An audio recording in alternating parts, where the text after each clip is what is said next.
नमस्कार, मैं हूँ विवेक और आप देख रहे हैं आपकी आवाज़। एक बार फिर हम लोग हाज़िर हैं एक नए मुद्दे के साथ और आज का मुद्दा हरियाणा के चुनाव से अलग हटके है बिहार, क्योंकि बिहार में भी होना है चुनाव। वहाँ भी सियासी घटनाक्रम रोज़-रोज़ बदल रहा है। पहले आपने देखा कि बहुत सारी खबरें सुनी होंगी कि अशोक चौधरी कांग्रेस के नेता थे, बाद में वो जेडीयू में शामिल हुए और इस समय मुख्यमंत्री नीतीश कुमार की कैबिनेट के एक अंग हैं। उनकी बेटी शांभवी चौधरी चुनाव भी लड़ी हैं बिहार से। इसके बाद दोनों ने मिलकर के एक किताब लिखी और वो किताब में नीतीश कुमार का गुणगान था।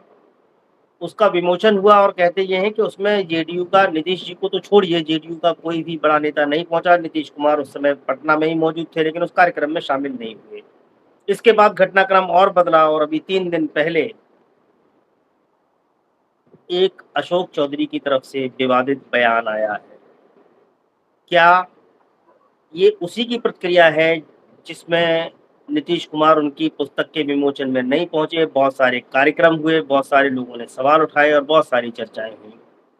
उसी के परिणाम स्वरूप दिया गया ये बयान है। ये बयान है क्या और इसके भविष्य में राजनीतिक मायने क्या निकाले जा सकते हैं? क्या इसके भविष्य की संभावनाएँ बन सकती हैं? इस पर सब बात करने के लिए आज फिर मौजूद हैं हम लोग के साथ में शशि शेखर जी। शशि शेखर जी वरिष्ठ पत्रकार हैं, राजनीति के अच्छे जानकार हैं, लेखक हैं और राजनीतिक विचारक भी हैं। एबीपी में जाकर के इनका एक लेख इस संबंध में इसी टॉपिक पर पड़ा हुआ भी आप पढ़ सकते हैं।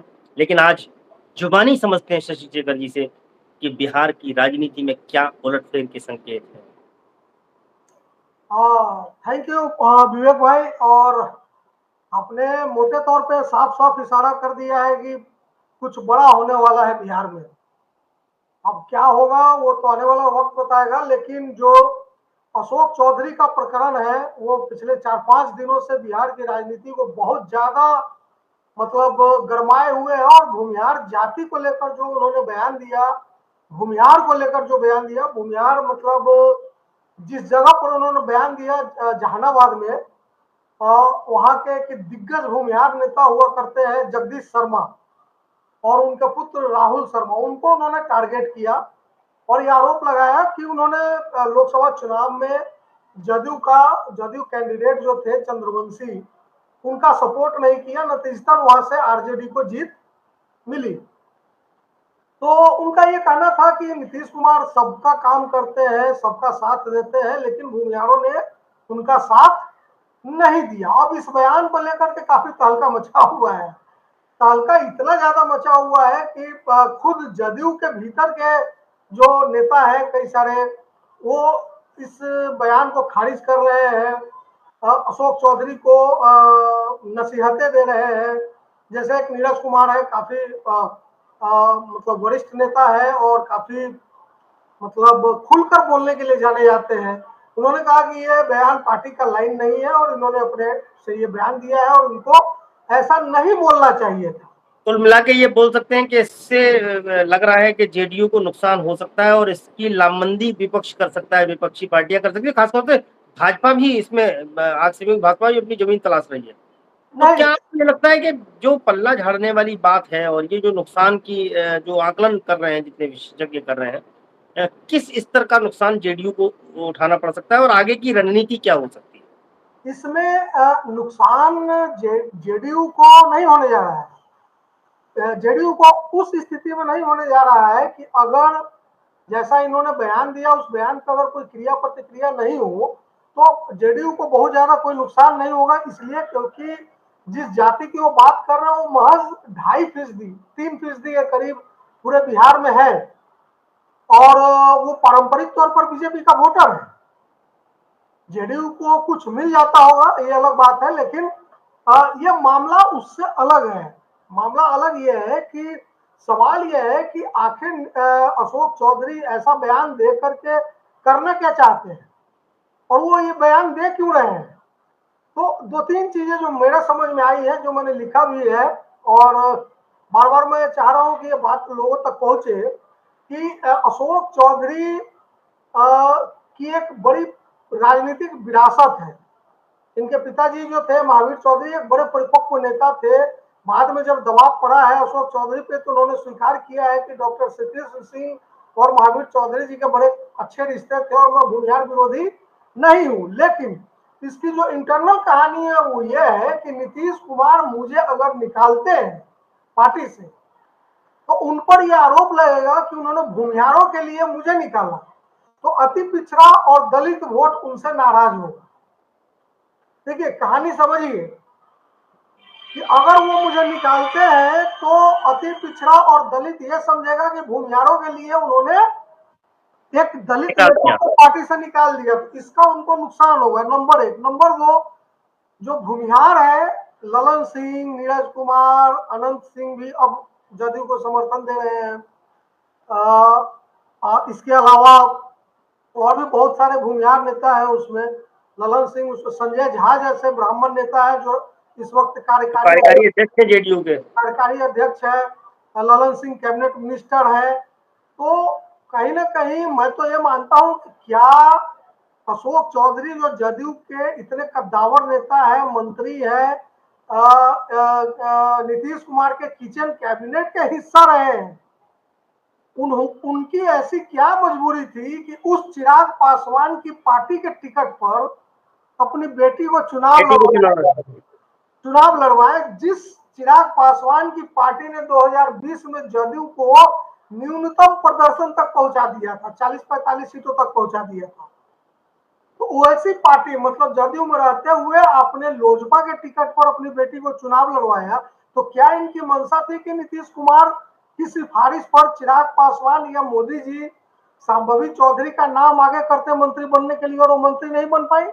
अच्छा सजीव भाई, इसमें क्या आपको लगता है किसी पीछे से भी किसी का हाथ हो सकता है जो मजबूत होते नहीं देखना चाहता है? जैसे इस तरह के षड्यंत्र तो चलते रहे, चिराग पासवान को लड़वाया गया, पशुपति पारस के चाचा भतीजे लड़ा दिया आपस में, और दोनों पार्टियों का वो जो खेल है सबने देखा। उसके बाद चिराग पासवान को लड़वाया जेडीयू से और जेडीयू कमजोर किया। अभी काफी छटपटाहट और हलचल इस बात को लेकर के है कि 2025 में आने वाले चुनाव में भारतीय जनता पार्टी वहां अपनी सरकार होते देखना, क्योंकि उनके जो सम्राट चौधरी जो प्रदेश अध्यक्ष, उन्होंने एक साफा भी बांधा और कहा कि साफा तभी खुलेगा जब अपना प्रधान मुख्यमंत्री बना लेंगे। क्या ये मुख्यमंत्री बनाने की कवायद का एक हिस्सा नहीं है कि पीछे से हो सकता है कि उनको कुछ बैकअप बनाएंगे? मुख्यमंत्री कैसे बनाएंगे? मोदी जी ने तो वादा कर दिया है या किया होगा कि 12 सांसद आप हमको दीजिए और 2025 की कमान आप संभालिए। और विजय सिन्हा जैसे डिप्टी सीएम, सम्राट चौधरी जैसे डिप्टी सीएम ने उस वक्त कह दिया है कि भाई नीतीश जी हमारे मतलब नेता होंगे 2025 में। तो अब आप कैसे ख्वाब देखते हैं कि 2025 में आपका सीएम होगा? तो अगर होगा तो क्या आप उनके सांसदों को तोड़ देंगे? अगर होगा तो जैसे हरियाणा में भी दुष्यंत चौटाला के साथ हुआ, तो क्या जदयू के साथ भी यही होने वाला है? तो क्या अशोक चौधरी भाजपा के मोहरे बन रहे हैं क्या? जी। तो नीतीश कुमार सबके हैं, आज से नहीं वर्षों से। उनकी पूरी राजनीति ही शुरुआती जो है और आज तक की है कि वो सबके हैं। वो भाजपा के साथ आज से नहीं है, समता पार्टी के जमाने से। लेकिन सवाल तो ये खड़ा होता है ना, भाजपा तो इस समय सहयोगियों के पर कतरने पे लगी हुई है और वो किसी भी थ्रेट को बर्दाश्त नहीं कर रहे हैं। तो नीतीश कुमार दुष्यंत चौटाला नहीं है, नीतीश कुमार चंद्रबाबू नायडू नहीं है। उनको 10 सेकेंड नहीं लगेगा एक कन्या मार्ग से निकलकर तेजस्वी यादव के पास पहुंचने में। हाँ, अब चचा भतीजे फिर एक होने जा रहे हैं। होने नहीं जा रहे, मुझे नहीं मालूम। मैं कह रहा हूँ कि अगर ऐसा कुछ नहीं, ये मेरा कहना ये कि ये निर्णय लेते उनको देर नहीं लगेगा कि अब चचा भतीजे फिर साथ हैं। हाँ, बिल्कुल। लेकिन एक घटनाक्रम और है शशि शेखर जी कि अभी चिराग पासवान ने बयान दिया और वो भाजपा कम से कम ये उम्मीद नहीं करती थी कि चिराग पासवान कभी मुंह खोलेंगे। 5 सदस्यों की पार्टी के नेता हैं, वो मुंह खोलेंगे और बड़ी बेबाकी से वो जो मुखर विरोध उन्होंने किया लेटरल एंट्री को लेकर के और रिजर्वेशन पे तमाम अपनी आपत्तियां उन्होंने दर्ज कराई जो कोर्ट का फैसला आया क्रीमी लेयर को लेकर के। चिराग पासवान बोलने लग गए हैं, ये बीजेपी कैसे बर्दाश्त करे? एक बार फिर उन्होंने पशुपति पारस से संपर्क किया और प्रिंस पासवान को अमित शाह से मुलाकात। इसके पीछे क्या देखते हैं? फिर वही जो मैं बार बार बोल रहा हूँ कि सहयोगियों के ही पर कतरने की प्रयास बीजेपी कर रही है लगातार। आप भले ही ना माने, लेकिन मुझे तो लगता है कि नीतीश कुमार के खिलाफ ये दिया गया बयान, नीतीश कुमार के खिलाफ नहीं, मतलब इस तरह का बयान एक पार्टी का नेता दे, तो एक असमंजस की स्थिति में पार्टी को डालना, पीछे से कहीं न कहीं तो कुछ इसमें होगा। नीतीश कुमार काफी असहज है इस वक्त, वो कुछ अभी बोल नहीं पा रहे हैं। उनके लोग बोले हैं, जबकि उनको आकर, मुख्यमंत्री है, अध्यक्ष है पार्टी के, उनको आके कम से कम एक लाइन बोलना चाहिए कि भाई ये पार्टी का बयान नहीं है, ये उनका अपना निजी बयान है। तो कुछ चल रहा है, उनके मन में कुछ चल रहा है, एक असहजता की स्थिति है। देखिए क्या होता है। लेकिन जो आप कह रहे हैं चिराग पासवान वाली बात, तो जी। एक शेर मैंने पहले भी कहा था कि इब्तिदाई इश्क पे रोता क्या है, आगे आगे देखिए होता क्या है। तो मोदी जी के लिए या भाजपा के लिए अभी तो चिराग पासवान बोल रहे हैं, सब बोलेगा, एक एक करके सब बोलेगा, नीतीश कुमार बोलेंगे, चंद्रबाबू नायडू बोलेंगे, सब बोलेंगे। तो ये उनको सुनना पड़ेगा, सहना पड़ेगा। और अब अगर वो सोचते हैं कि पशुपति पारस कार्ड खेल करके चिराग पासवान को पुराने केसों में फंसा करके और अशोक चौधरी को खींच करके और दलित नेता के तौर पे उनको लेकर के हम एक दबाव बना लेंगे, तो मुझे लगता है कि चिराग पास तो 2025 का ख्वाब कम से कम बिहार में तो बीजेपी न देखे ऐसी स्थिति में। और इसके अलावा सेंटर में उनको क्या नुकसान हो सकता है, इसकी कल्पना अमित शाह और मोदी जी अभी शायद नहीं कर पा रहे हैं। मेरे ख्याल में जो आकलन वो बराबर करते रहते होंगे, तभी पहली बार ऐसा हुआ है कि 4-4 बार बैकफुट पर उनको जाना जी, जी कुछ कहना चाहते अगर अगर ईमानदार आकलन कर रहे होते तो वो ये अगर कर रहे हैं तो वो कभी भी पशुपति पारस के जरिए फिर से चिराग पासवान को तोड़ने की कोशिश नहीं करेंगे। देखिए चिराग पासवान की मजबूरी है, वो दलित नेता है, वो 4-5% वोट के हकदार अपने आप को मानते हैं अपने पिताजी के विरासत के जरिए। और इतना बड़ा मुद्दा हो गया पूरे देश में, भारत बंद हो गया, लेटरल एंट्री की बात आ गई, सब कोटा की बात आ गई, आपको क्रीमी लेयर की बात हो गई, कैसे वो नेता चुप रह सकता है? अगर वो चुप रहेगा तो उसका पूरा जो वोट बैंक है वो वोट खराब हो बैंक कैसे जाएगा। पड़ेगा?